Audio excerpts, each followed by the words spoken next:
مشاهدينا الكرام، نرحب بكم في برنامج حديث اليوم من المملكة المغربية. ضيفنا هو معالي وزير العدل والحريات المغربي السيد مصطفى الرميد. معالي الوزير، نشكركم على إتاحتكم لنا هذه الفرصة للحوار، وأهلا بكم على شاشة قناة روسيا اليوم. شكرا لكم وأهلا وسهلا بكم. شكرا. سؤالنا الأول: هل يشمل الإصلاح الدستوري الأخير في المغرب النظام القضائي؟ وإذا كان الأمر كذلك ففي أي المجالات تحديدا؟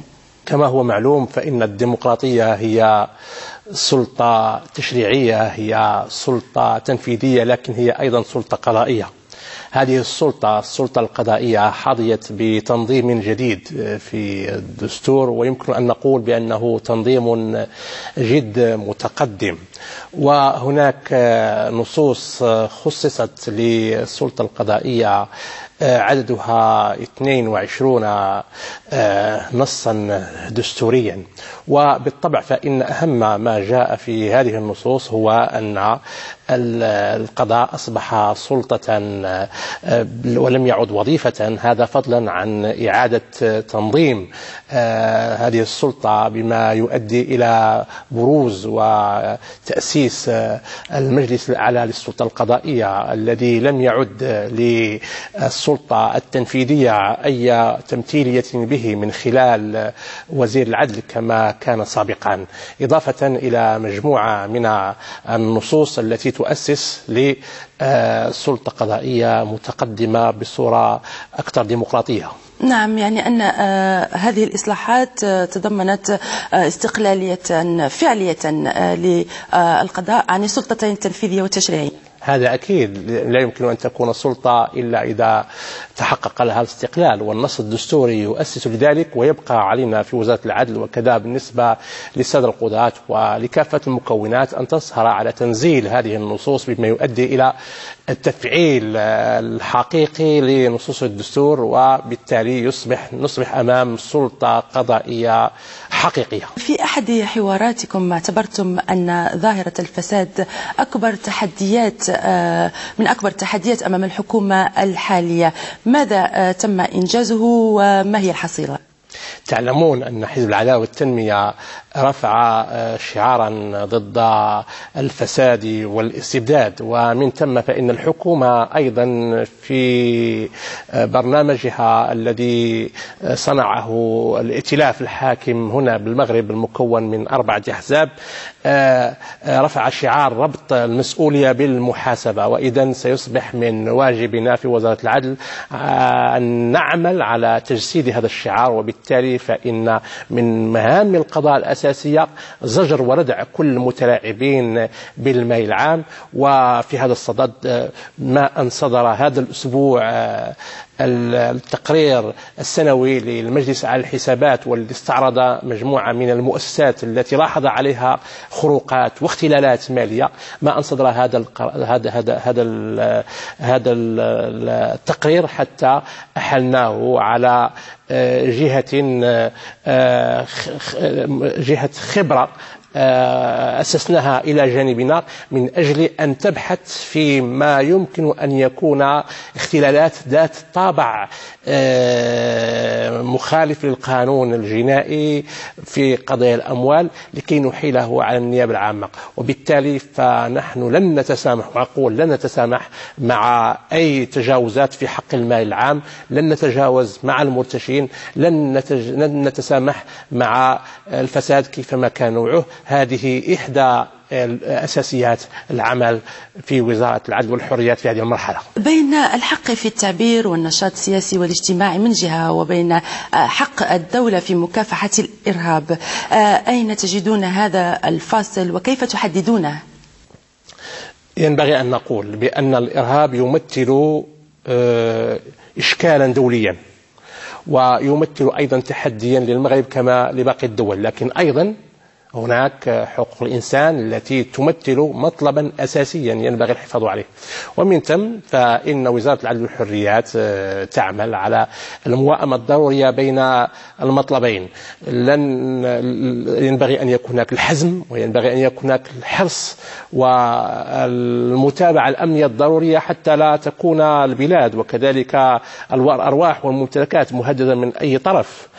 لكن في نفس الوقت ينبغي أن تعمل الجهات الأمنية وفق المعايير القانونية سواء منها الدولية أو الوطنية، وبالتالي يصبح التوفيق شيئا مطلوبا، وهو ما نحرص عليه. ونحن على كل حال في هذه المرحلة أسجل بأننا إلى حد الآن والحمد لله بلادنا موفقة في هذا العمل، أي التوفيق بين محاربة ما هو إرهاب وبين الانضباط للمعايير الدولية لحقوق الإنسان. نعم، تشهد وزارتكم مؤخرا إضرابات متكررة، ألا ينعكس هذا على قضايا المواطنين وعلى القضاء بصفة عامة؟ الإضرابات لم تبدأ اليوم، يمكن أن أقول لك أن الإضرابات صاحبت وزارة العدل منذ حوالي 10 سنوات، كما أن الإضرابات موجودة في قطاعات متعددة. اليوم المغاربة لهم مطالب كبيرة ومرتفعة المنسوب في كافة الميادين، والدولة تعمل على الاستجابة لهذه المطالب قدر الإمكان. بالنسبة لمطالب موظفي وزارة العدل فإنه تمت الاستجابة لهذه المطالب المادية، وبالطبع يمكن التأسيس لمطالب لا تنتهي، ولكن المهم هل إن المطالب الأساسية تم الاستجابة لها في حدود الإمكانية أم لا؟ أعتقد بأن هذا تحقق. الإضرابات التي على كل حال تم إنجازها والإعلان عنها وتنفيذها في هذه المرحلة وأكد لك بأنها لا تستند إلى مطالب حقيقية بقدر ما تستجيب لنزوعات نقابية يريد أصحابها أن يقولوا إنهم موجودون حتى ولو كان ذلك على سير العادي للعدالة. وأنا أؤكد بأنه بالفعل مثل هذه الإضرابات تؤثر بشكل أو بآخر على السير العادي، وبالتالي إن تأجيل جلسات المحاكمات يؤدي إلى البطء في العمل القضائي. وعلى كل حال فإن الحكومة قررت أن تتعامل بحزم مع كل هذه التجاوزات باسم العمل النقابي، وذلك بالاقتطاع من أجور المضربين، لأن هذا هو القانون وهذا هو ما يطالب به الشعب، لأن مصالح الشعب تضررت من هذه الإضرابات التي لم يعد الناس يتفهمونها ولم يعودوا يتسامحون معها، والناس أصبحوا يطالبوننا بصراحة بالحزم المطلوب مع هؤلاء المضربين، وهو ما سنستجيب له في الأسابيع المقبلة.